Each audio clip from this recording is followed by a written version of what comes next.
Hey guys, welcome to the first video on this channel. This is Kampf.Systems, my personal small business selling and building game PCs and custom PCs in general. This will be the first video. I was wondering what I should do for the first video, and I was like, maybe I should just show off my personal rig, do a graphics card review because I just upgraded my personal graphics card to a Asus Tough Gaming 7900 XTX. And I thought that would be a very interesting video and seeing how it holds up. I got it for a very good deal of $12.99 AUD, which is pretty good for a card like this, equivalent to a 4080 Super in pure gaming performance. But I don't care about DLSS or RTX, so it's good for me.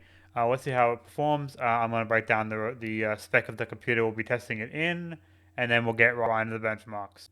Okay, so on screen right now you'll see right here the spec of the system, which is a Ryzen 7 7800 X3D, AM5 obviously, 32 gigabytes of DDR5, 6000 megahertz RAM, a 2 terabyte NVMe SSD, Gen 4 by 4 I believe, and then we have a 1200 watt Cooler Master Platinum rated power supply, so there shouldn't be any issues with that.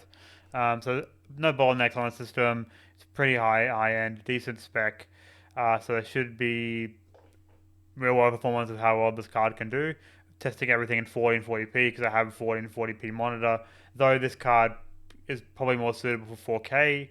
So do with that what you will. It's just my personal usage of it as a 1440p because I don't have a 4K monitor.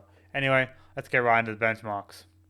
Starting off with the obligatory Cyberpunk benchmark, we are going to run it at these settings. We're not going to have resolution scaling on because I don't think we need it. We are running high texture quality, ray tracing off, crowd density high, field of view at 90, and then all these settings as follows: high, ultra, high, high, high. We're only running at the benchmark, get the number from that, and then also do some gameplay benchmarks. But here is the benchmark. So remembering this is at 1440p with high settings, no resolution scaling, so we're not using FSR or anything like that.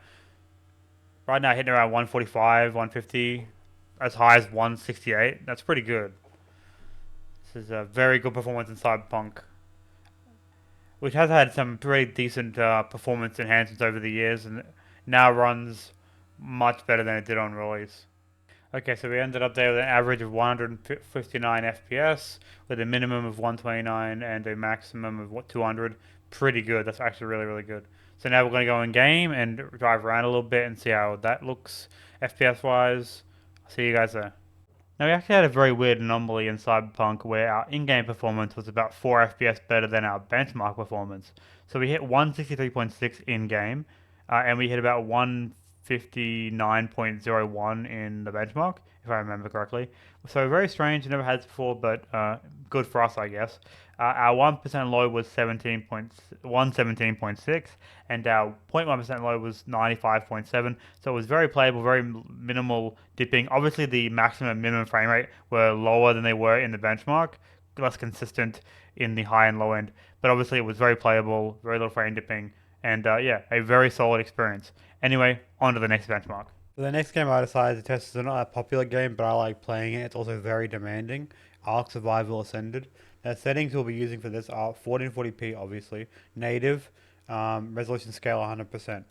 Graphics settings are medium graphics, epic distance, and epic textures. Now with distance, I had a weird anomaly where the frame rate actually wouldn't drop if I went from high to medium. It was like 5 or 6 frames difference. So I just have it at epic because it looks better and you can see further away.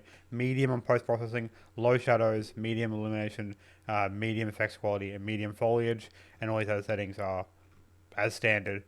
Motion blur off because obviously. Anyway, let's get right into the benchmark and see how this game runs. Now for Ark Survival Ascended, we decided to load it on the center and just start off on a new game and build base, that kind of stuff, play for about 20 to 30 minutes. And we got an average of about 73.3. Now for a single player experience, that's pretty good, but if you're trying to play PvP in this game, I'd probably lower the settings a little bit more to get closer to 100 FPS. But 73 is not bad, and 61.1 minimum shows that it's very consistent. Our 1% low was 53.2, which is also very consistent. Above 50 FPS is obviously really good. Now, the anomaly happens at our 1% low of 14.2. That happened once or twice during our 30 minutes of gameplay, and it wasn't like a big thing that really affected the game that much. But if you really care about that, you can turn on FSR, and that 0.1% low becomes 0.1% low becomes 30.1%, which is still pretty good. FPS, that's pretty good. Obviously an improvement, but I don't really care about that much. I don't think it's worth the graphical loss, but something to take into account. Anyway, let's get into the next benchmark. Now, for the next game, I decided to test was Fortnite. Now, the reason I chose Fortnite wasn't because it's like obviously going to be demanding for this computer, but it's more like it's a popular game. I don't really play it that much. I don't really enjoy it, but it's a game that people like, so I'll do a benchmark for it. In this game, I actually got 4 kills. It's pretty impressive for a game I never play. But anyway, we're running it here at low, a low preset, and then render distance epic, DirectX 12 because we're not using performance mode because we don't need it for this computer, and we're hitting an average of 391.5 FPS with a minimum FPS of 297, a maximum FPS of 409.6, a 1% low of 254.1, and a 0.1% low of 224.2. Obviously very playable. None of the weird frame dipping you usually get in Fortnite. I don't know why that was the case this time. Usually it's like up and down like crazy. Maybe they patched it recently, but that's really good. This is obviously a very playable frame rate. You could turn the settings up if you wanted to, but this is a pro settings anyway. Really good overall. Let's get into the next benchmark. The next game I decided to test was Red Dead Redemption 2. I literally just bought it to benchmark it for this video. The settings were running 1440p, obviously, highest possible settings, and quality upscaling, just because it smoothed out the frame rate a little bit.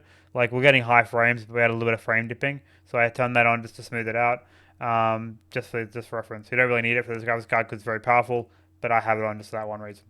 Now, the actual benchmark numbers for this game were done in open world after finishing the starting quests and stuff, where I went around and hunted some stuff, did a few side quests, that kind of thing. But the actual footage you're seeing right now is obviously the tutorial level where you start the game. But so the numbers will be not the tutorial, you'll get much higher FPS in the tutorial, but in the later game you'll get a bit lower FPS. The average FPS we're getting was at 185.3, which is obviously really good with these higher settings at 1440p. Our minimum frame rate was 156. Our maximum frame rate was 218.7, with a 1% low of 126.1 and a 0.1% low of 114.2. So obviously very playable with these settings. You don't need any upscaling. The game runs really great, super smooth, and it looks pretty good for a game that came out in 2018. Next, I decided to run a synthetic benchmark in 3D Mark Time Spy DirectX 12, and obviously it ran it really well. If you want to see a comparison, here they are. The first one here is the while I was recording result. As you can see in this result, we get a 23,000 overall score, 20,971, with a graphics score of 28,877, and a CPU score of 12,214. So obviously pretty good.